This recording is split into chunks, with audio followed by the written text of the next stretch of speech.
वक्त की रफ्तार ने बहुत कुछ बदल दिया, मगर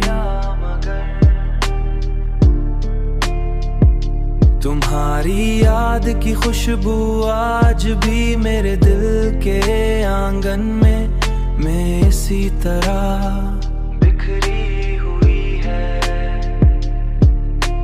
जैसे बहार के मौसम में खुलने वाले फूलों की महक फिजा को मुअत्तर कर देती है।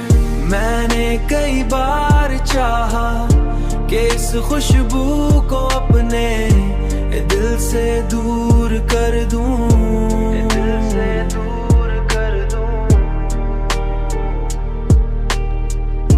मगर मोहब्बत की महक शायद कभी खत्म नहीं होती, कभी खत्म नहीं होती, कभी खत्म नहीं होती।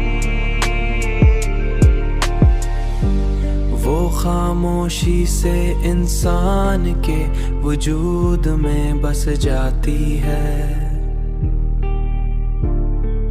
और हर तन्हा इंसान के वजूद में बस जाती है, और हर तन्हा लम्हे में अपनी मौजूदगी का एहसास दिलाती रहती है।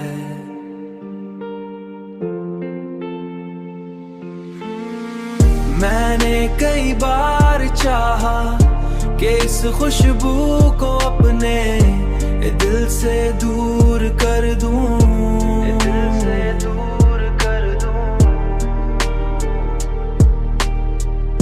मगर मोहब्बत की महक शायद कभी खत्म नहीं होती, कभी खत्म नहीं होती, कभी खत्म नहीं होती,